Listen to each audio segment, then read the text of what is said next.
Okay, welcome to this new episode of News Direct, the podcast. As always, it's great to have you join us. We try to use these podcasts as an opportunity to meet real people and real inspirational stories. And there is no greater local resident with an inspirational story than Jill and Steve Ailing. So thank you very much for joining. They completely got it, but they thought they were coming to see me for something else, and they're like, what? So yeah, well, lovely to see you both. And like some people who are watching this will have seen you on Look North, they'll have seen your The Beat Goes on Facebook, and some of the campaigns that you're running now. Do you want to just give us a bit of a sort of a backdrop as to what the origins were to the charity and how you found yourself doing what you're doing and all of the time that you're doing now? Well, it started in 2019, February the 25th, a date I'll never forget. Yeah. Worst day of my life. We went round to my 31-year-old son's house because I hadn't heard from him all day. And it was day off work and he'd be in touch with us because he used to come for his tea when it was day off. Yeah. And for some reason, I just think I had a mother's instinct. There was something not quite right. So I went round to his house in Broughton. He lived in a bungalow. I climbed on his patio table and I could see from his bedroom that he was laid dead in the bed. Yeah. As you can imagine, it was horrific, wasn't it? Horrendous. Yeah. They'll live with us forever, really. Yeah, of course that was to see your son in them circumstances. That's the driving force of what we do, really. Yeah. We don't want other families to go through. But it's the wrong order, isn't it? It always feels like the wrong absolutely. order. That's nobody should have to. And so you went through all the distress and the trauma that comes of losing a child, and then even after all that, you weren't going to let it go. You could see that there was an injustice here, really, as much as an inequality, that somebody so young had this undetected heart condition. Absolutely. As a result of Nathan dying, he found out he did die of an undetected heart condition. His sister, when she was just coming up to 12, she had a heart condition and she went to Leeds General Infirmary where she had an operation. And all the way through we kept saying, should Nathan be tested? And because he wasn't showing any symptoms, I said no. If only he had been, he might not be in this position. But we found out he had this undetected heart condition. Then we found out there was a charity down in London called Cardiac Risk in the Young. Okay. Initially they offered me counselling, and then we found out that every week in the United Kingdom 12 young people die of undetected heart conditions, and these figures are actually over two and a half decades old, coming up to 25 years. So we know the figures are a lot higher than the official figures are. So we also was aware that Cardiac Risk in the Young, they did a mobile screening unit that comes up. It's got 3 ECG units and they come up with an echocardiogram as well, and the top doctor from London. So we started to raise money to get some screenings, which we did our first one about 3 years ago. We wanted initially to do it in Nathan's memory, and like Jill said, really, the very first one we did, we only ever intended to do 2. We wanted to do 100 local people in Nathan's memory, really. Yeah. And then I think when we dipped our toe in the water and realised the interest of the amount of young people in our area who wanted screening, we were overwhelmed, really, weren't we? Yeah. We were overwhelmed to think that a lot of young people in North Lincolnshire wanted to come and use that facility. Yeah. So we've now done 1,000. Is that you've done 1,000 young people now? Because 80% of the young people have no symptoms whatsoever. No. The other 20%, they do present sometimes with palpitations, shortness of breath, dizziness, and often they go to the doctors and they're often misdiagnosed. Yeah. We had a young lady called Megan who was interviewed on Calendar and Look North. Yeah. She was diagnosed with having asthma from a very young age. She subsequently been put on to have open heart surgery. She's had 5 strokes, 2 cardiac arrests. She's only 28. If she'd have come for a screening, her trajectory of her life would have been totally different than it is now. Yeah. And she is supporting us as well. Yeah, that's good. So obviously, the raising. I mean, most people, and I say most people, would have said, "How could I ever conceive being able to raise enough money to do 1,000 screenings. What was that like when you were? Who was the? Right. I'll say the very first one we did, we went on a very cold January morning to Hemswell Market. Oh yeah, the car boots. Yeah. I think it was at 5:30 in the morning. It was about -3. Yeah. We had a couple of old wallpapering tables, and we had a load of old, basically what people had donated to us, second-hand, Yeah. Anyway, that was our first. I think we raised about 250 quid that day. Yeah, it was a first But it was like, fundraiser. do you know what I mean? Freezing cold. And It's very. It's not very shielded there. Yeah. We had the best one then. It was like a baptism of fire, really. But then from that minute, I think once we posted it on social media, that started the ball rolling, really, because then people were beginning to engage with us, and we're offering to do fundraising for us and do all sorts of. The support we've had from our own villagers in Scotland, but all over Scunthorpe and North Lincolnshire has been amazing. You know, from cycling across the country, people in our village are making jams and they're selling apples at the garden. You know, in Scotland they have a safari supper every year for us where you go, you know. You have football matches, haven't we? Yeah, football matches. Just been tremendous, and that was really from that first social media post we put on about the fundraising, and we have been back to Hemswell once, so another time, won't we? So we're not going again. But yeah, it's hard enough as a car booter. It was an experience. An experience, absolutely.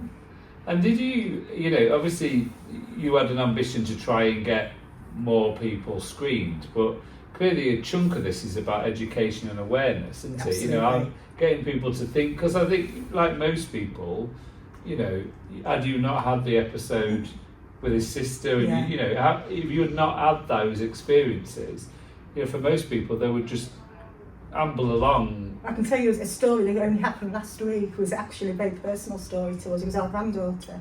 She's only 11. She had an Apple Watch. Her heart rate went up really, really high. As a result, we took her to doctors. She's had she got an abnormal heartbeat. And that's been 11-year-old, but because she was savvy and aware that this isn't normal. And we've actually just dropped the heart monitor off back at the hospital before we came here. So it just goes to show you there are instances all the time, and we don't, and all too often I think we all think that we wait and see what the doctor says because we're told to respect the doctor. That's how we grew up, didn't we? And things weren't that, and I think that's part of the problem in our lifetime. Things weren't detected, were they? People did just die younger. Yes. It was just, it's put down to a lot of other things that have been involved in a crash. There wasn't the awareness that there is today about it. Young children cardiac death, 30 years ago nobody knew about it. No, they didn't. They didn't. Nobody did. People might have crashed a car for no reason, we don't know. And they didn't know. Or died swimming or whatever. It was something that you would get help later in life. But you're right, awareness really is one of the things that we try and instill in the whole community, really. Because one of the things that we find is that because there's no, like Nathan had no symptoms, he was he went to the gym, he played football, he went cycling. If you went to him and said, what, you need to get your heart screened? Well, I don't need that. I'm fine. I test it all the time. That's what we find. At 80, when we go around talking to people, we went to college, to North Lincolnshire College.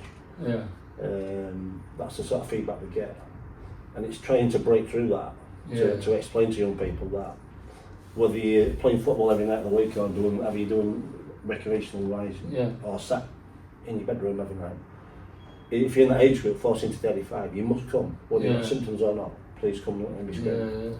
So tell me, because I did have the good fortune of going to one of the screening sessions that you ran in Bottisford. And it was, it's a very slick process, isn't it? I think, again, it's just removing I'll be there all day. It's not, it's a very, take us through that process about what I saw. Well, as soon as they get in touch with us and they want to be registered, they have to fill like a health form in, which Cry Keep and Look After. They come in and they register, and then they have the height and weight taken, and then they have an ECG. There's 3 ECG pods. Depending what the results is, if they have had symptoms, maybe family history, if it's a family history, or the doctor thinks they might need an echocardiogram, so see an echocardiogram, and then they see the doctor. And then majority of people are fine. Yeah. As with all screenings, majority of people are fine. But a small percentage of people are not fine, and they do need some other help, either an operation or tablets or just monitoring. So all the 3 procedures are all seen in one day. It's not like you go and have your ECG, you come back and have your echocardiogram, you come back and have a doctor. So on that day you find out near enough if you're okay. And then you get recommended on into the system Into the if system, you need somebody. absolutely. Yeah. We've had, a young girl go into Leeds where she had 5 bleeding holes in her heart, and she's had all 5 of them patched.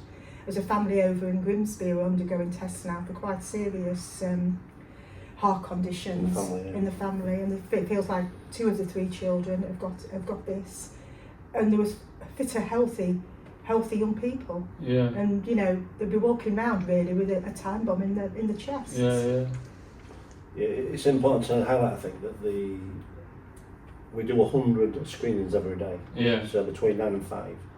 So if your appointment, you'll be there for roughly 30 minutes to an hour. The whole process. The ECG is you've had one yourself, it's very non-invasive, it's very simple to do. You're literally in that room for 2 or 3 minutes. You go to the waiting room, you might have to have an echocardiogram, which is a heart scan. Yeah.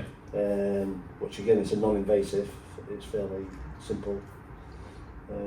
Wait for the doctor, so half an hour to an hour and you're out. You're gone. So it's not a lengthy, No. it's a thorough process, Yes. but it's not going to take up, I think the thing is worth saying as well that 90% of the people who's died would have been picked up by having an ECG.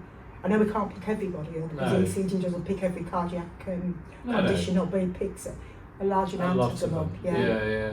So for fundraising, what's next for you? Because you're permanently thinking of the next set of screenings that you're involved in, aren't you? We've already had quite a lot of interest, things planned for 2026. Throughout the year. People are talking about having charity balls. My daughter's running the Manchester Marathon. Oh really? Yeah. With a friend of hers, they're doing the marathon. Yeah. Dreading it. One of the guys in the village, he cycled across the country last year, coast to coast. He's on about doing something again for this year. Doing rotary swimming again, aren't we? Yeah, rotary swimming marathon. We're doing that. We've got a team in that, maybe 2 teams. So that's like lining. You can never keep up with anything on there. I'm looking at that thinking, oh my god. I know, we did last year, didn't we? Yeah. Well, quite a good support from Pentagon's Rotary Club in Scunthorpe. Yeah. They've done a couple of gigs for us, and they're planning one again at the back end of the year. Yeah. So already the year's mapping out. But there's always scope for more. So if somebody's sat at home watching this or listening to it on Spotify and they've got a good idea, how would they? What's the best way? I mean, because there'd be some good ideas and good ideas. I guess you have to vet some of them, do you? Or do you just turn anyone down? No, you've never turned anyone down. Well, there you go. So it doesn't matter what your idea is. We've been. We went to a darts game and. We've had really good. Is it a darts game? Yeah, sponsored darts throughout the day. Yeah. Oh right. So what's the most wacky thing you've had then from a fundraiser? What do you think? I don't know really. I think everyone's unique really. Like I say, there's a lady who lives in our village. She when her apples drop off the tray, she puts them in a bag and sells them on the corner for £1 a bag. We've had other lady, making jams from all sorts. Cake bakes, Fred Goff School, really supportive of us. Oh, brilliant. I think fashion shows. Whatever, everyone's individual, aren't they? Yeah. Like the darts, we've had football matches. We've had people running marathons and half marathons. The usual. There's been nothing that's really out of the ordinary, is there? No. Apart from Hemswell Market. You survived. I'm going to survivors of Hemswell Market. Yeah. We won't say that. So you recently went to the Pride of Britain Awards. What was that like? It was amazing. So it was a big dinner. Tell me about it. There was a big dinner and then a load of folks who were celebrities stand up and say stuff, do they? Well, how does it work? Well, they paid for us to go down on the train, and then we got a taxi to a hotel, and then all the regional finalists, we all met up and had lunch together. Okay. And then we all had drinks down in the foyer, and then we got taxied into the Grosvenor in London. Oh. We walked the red carpet, didn't we? Pretty surreal. Was it? And you suddenly get out of the taxi and you're suddenly joined by everybody that you see on TV every night of the week. Walking down the red carpet with you. You know, right. it was like, oh, there's so and so, there's so and so. Yeah. You know, totally surreal. Yeah. And we thought before, when we were nominated, and before we went, we were like thinking, it was a dream still. Yeah. And really, now we've been and done it, and done that night, it still seems like a dream. We don't feel like it's... No. We took fantastic photographs and fantastic memories. We met a lot of interesting people, like ourselves, from around the country, fundraise to do all sorts of things, council, charities. But yeah, we were told before the presentation that, you know, in between your courses of food, please feel free to go and speak to whoever you want to. So of course, we'd already clocked the Prime Minister Keir Starmer. We knew where his table was. We were sat next to Frank Bruno and lots of sports. Yeah, we were sat behind the Coronation Street girls. Oh yeah. Who were dancing with Jill later on. So we had a mindset before we went, I think, that we wanted to see these people. Certainly the Prime Minister, because of what we do with campaigning. And as many, we took Nathan's photograph. I don't know if you saw the photograph. I did, yeah, I've seen it before. We had a from the charity. Nathan's photograph on, highlighting 12 people a week now. Nathan was one of them. So I think all in all we had about maybe 50 celebrities that we had a photograph with, a photograph of Nathan as well. Which was amazing. Everybody was super duper. They all had the time of day to talk to us and listen to what we were doing. It was a fantastic evening. It was, wasn't it? Fantastic evening. Yeah. And we've done some stuff at the Health and Wellbeing Board because it took us a while to get in, but it was that trying to get local services to link up to what you're doing. I think that's the line, and obviously Public Health do some preventative stuff, and I know they're looking to try and work with you in those. But it's amazing how actually it just connects to people who would not think of young people in this space, because I do think, you know, this is one of the reasons why it's not been picked up as a universal service in the NHS, because there is so, you know, they look at is it a big thing? Well, actually, but as you know, the reason why it gives you purpose is that whilst ever there are young people dying at this age, they need a voice, they need championing, and you know, lots of people do have fulfilled lives, going to the gym, having great lives, having the things that we did when we were young. But for those that don't, they need that voice, don't they? They need for you to champion. Absolutely, there's just too much. I just think we're letting all the young people down. I think the government are, and I think the National Screening Committee is as well. Yeah. You know, and what do they always give us the reason why it's not? The ECG isn't a reliable tool, right? Which, I'm sorry. Well, it's pretty much reliable as to why do they use it then? She doesn't. This has come from a government minister, which I still find quite ignorant. But she doesn't like screening well groups of people. Right. Now, I think we're all well when we go for screening, because that's why we go. If we're not well, we don't need a screening because it's been picked up. But then we did challenge her about this, and she did come back and she did say that she doesn't like screening well groups of people again, but if somebody's died of young sudden cardiac death, the rest of the family can be screened. Why should it be left to someone to die beforehand? And why is it a prerequisite that someone's got to die in your family? Because we all women go for cervical checks and mammograms, and we don't have to have someone dying in your family before you get screened. No, everybody does. Yes, so why is it? And also as well, the false positives. We know all the screenings that can be done. They're not 100%, and you do get false positives. But it's like saying that if Billy went for one of our screenings and they picked something up with him and they said, we've got to further investigate that. So it might take maybe a couple of months, and then at the end it comes out and says that Billy, you're okay. Billy's gone through 2 months of anxiety. Which is hideous, Absolutely, but I think as a mother and father, and I think every mother and father in the country I can speak to, I would have much rather gone through 2 months of anxiety than a lifetime of grief. And every mother and father and family friends, sisters think exactly the same. And there are the reasons, which to me, they just don't add up. No. We've had tremendous support from initially Holly Mumbycroft when we started the campaign 3 years ago. And latterly Sadiq Dakin. We've seen 4 respective public health ministers in that period. And like Jill said, it's always the same reason for rebut. You know what I mean? And we've got an investigating background from our police careers. And I think when they send us a letter, we research it, we look at all the pros and cons of it, and we write them a construction letter back. And that's how it's been for the last 3 years. They write us a letter, we look at it, we write them one back. But the underlying things, like Jill said, ECG, this thing about you can only be screened if you've got symptoms or somebody in your family's died, like Jill said, it's ridiculous. But what we have done is because of our investigating background, we've done Freedom of Information Act requests to the government. And in that, we've found some very interesting things that government scientists working in the government actually see in email format between each other. That the only way to identify somebody that's asymptomatic is through a screening event. So that supports what we're saying. Now that's been hidden from us. Now we've got it. So the government know we've got it now, but whenever we've questioned about it, it's always like pushed over. Do you know what I mean? And do you think because we were talking about this before, but you know there were lots of parents who would just be consumed by the grief that you went through. But do you think it was your professional training that gave you that? Well, you clearly had analytical minds that you were. I think initially that kicked in later on, but initially it was the horror of that event. We knew, I think, as parents, that we could prevent that happening to other people.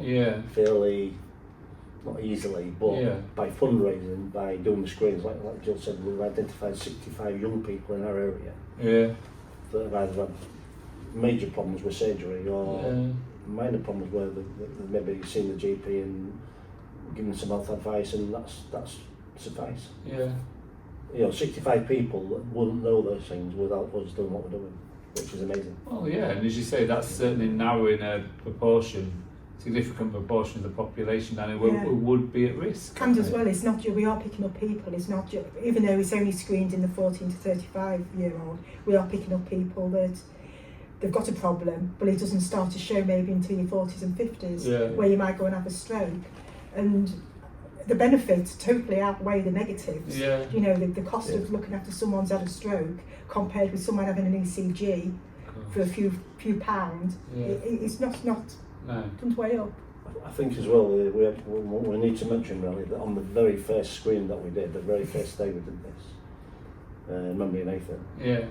Georgia Guy, who was a young mother from Scunthorpe.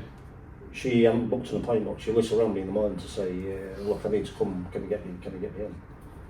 And luckily we got her in because Georgia found out in the afternoon that she had this major problem with her heart. It was like a very emotional moment because, do you know what I mean? Nathan had died, we'd fundraised to do, and this young lady had come, and she's now a lifelong friend of ours, and you know what I mean?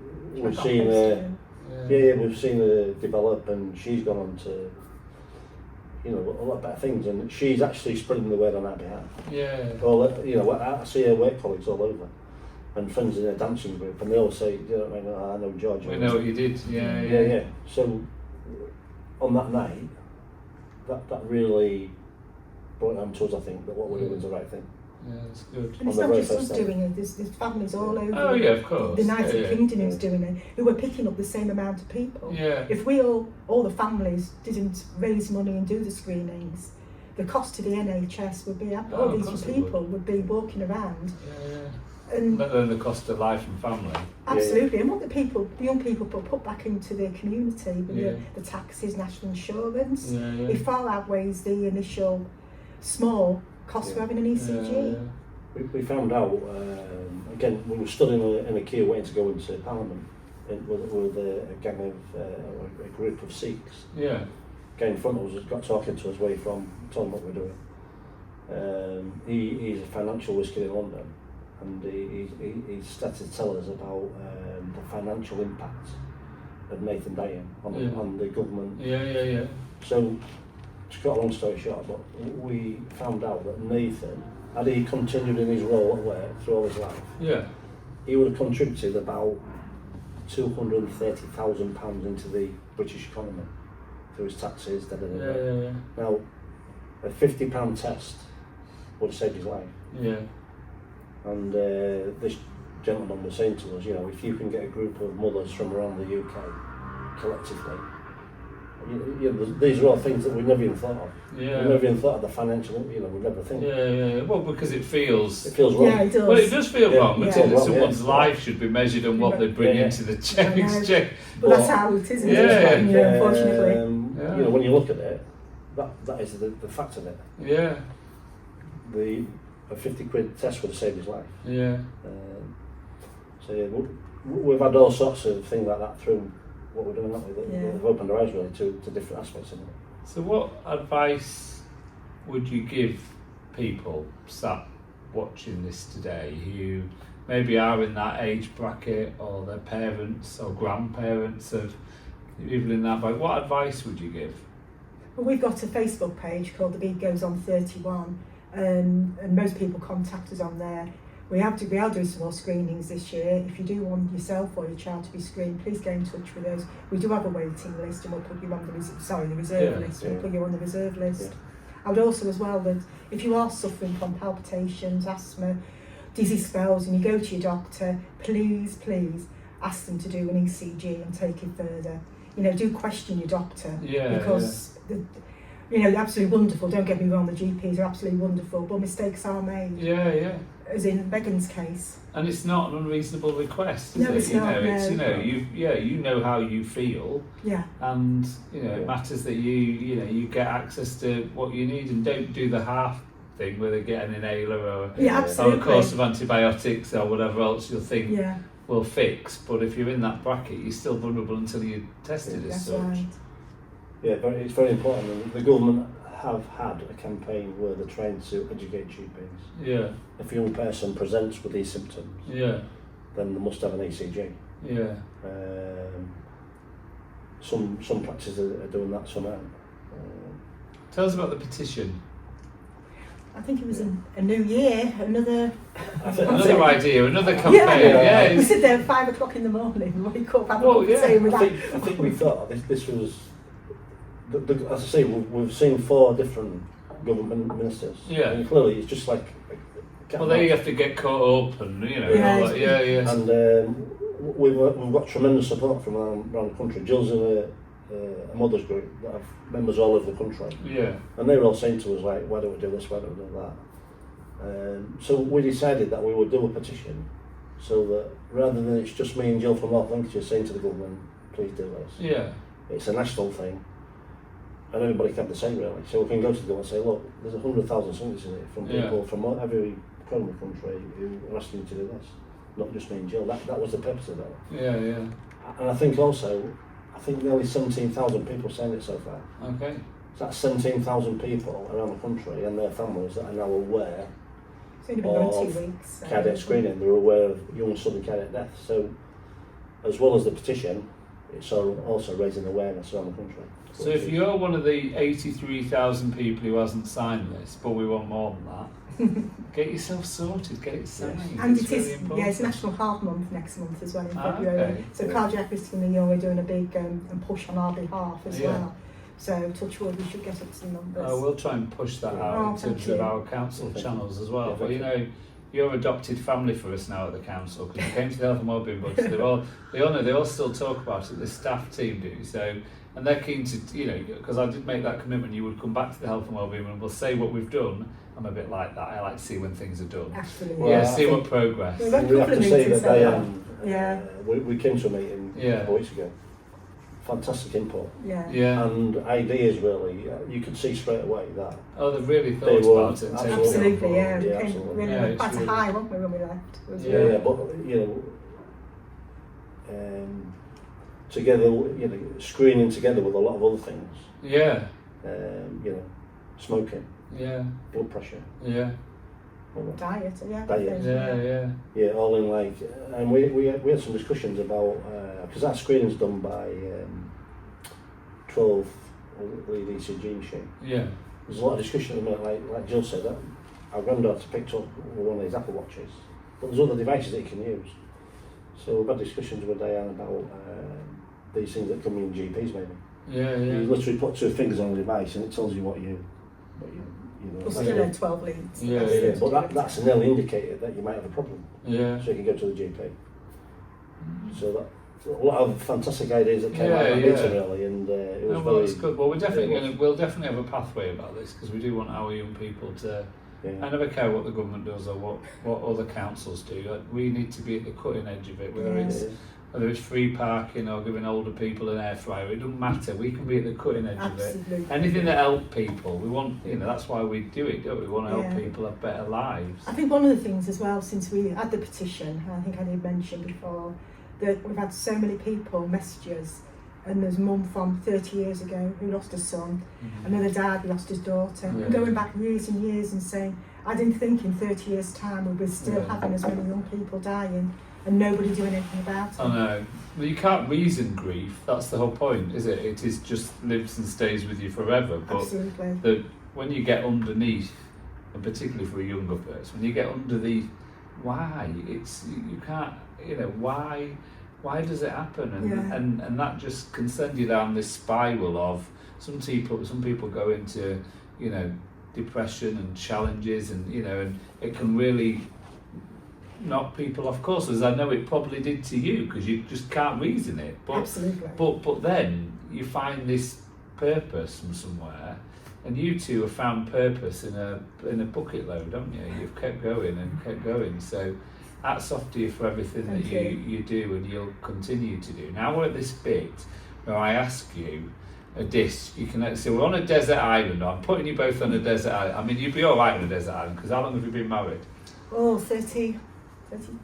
So you've been 33. So you're checking. How long is it again, Steve? That's well this year. Is it? So you've been married nearly 34 years. So you'd be all right together on a desert island, I guess. Sometimes. But it's an island. Decorator, I think. Yeah, you won't have to take your base table. One thing I can assure you is it won't be like Emswell Market. Oh, thank you. So there you go. So a desert island, all you've got is sand everywhere, and I'm sure there'll be things to hunt, and there'll be some fishing, and there'll be plants to turn into food, and also, I assume. So what would you? So we always ask with the music first. What track would you take with you on a desert island? Now you knew immediately when I said to you. So what would you take with you? Bohemian Rhapsody by Queen. Oh yeah, what a classic. Because I think it has this way of taking you from a level and then grows and grows. It does, Just really, what a genius. I was listening to Sam Ryder's done a version of it as well. Oh really? It's on the radio this morning, that's why I feel like quite, it's really good. And then, go on, go on, Steve, but now this is... Oh, I know what you're going to say. We Can't Dance LP by Genesis. Oh. We Can't Dance. We Can't Dance, Yeah. A bit cheeky We getting knew, an LP, but I know what you're saying. You can have an LP. Yeah. As soon as it's you. And Or is there a staff. favourite track? What was your favourite track be on?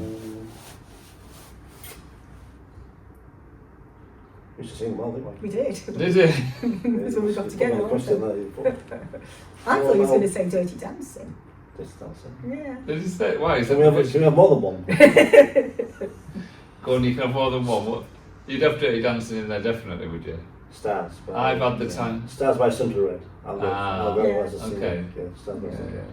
Okay. And so, there's your music choices between you, and you probably would be able to share. When you'd share the track, you'd probably like the Genesis stuff. So you'd be fine with that. Yeah. So that would be good. And then, so a luxury item. If you were allowed to take something as your luxury item, what would you go? I'll go to you first, Steve. I'm sort of wishing I hadn't gone to Toothbrush. A toothbrush. Yeah. Yeah. Oh well. Yeah, it's true. I mean, I've never. I just assumed there'd be a travel suitcase there, but. I would need to. I'm a bit of a toothbrush thing. I would need to clean teeth. I would need to do pyjamas. I know pyjamas. Yeah. Definitely. Sometimes 5 o'clock. Is it too early to have a shower and put pyjamas on? Especially in winter. Yeah. I know. Well, yeah. Especially and then someone comes to the door and you think, oh, excuse me. Never fear. I say that all the time. Oh, it's been lovely to have you on. Thank you so much. You were bounced into it within like 30 seconds notice, but I think your story is so compelling and what you do is so important. And most importantly, it's that education piece as well. You get to tell this story, and that's your legacy for Nathan all his life, don't you? You keep to, and please do keep telling the story. And for you watching, be ambassadors, go and do things, as the red nose says, do something funny for money. Well, you can do whatever. You've heard, they won't turn it down. As long as it's you can get a bath of baked beans if you want, but as long as it raises some money towards a really worthwhile cause. Thank you for joining us on News Direct, the podcast. As always, like and share. Please do encourage people to listen to real life stories. And it's been really lovely and inspirational talking to you both today. So thanks again. Thank you. Thank you for having us. Yeah. Pleasure.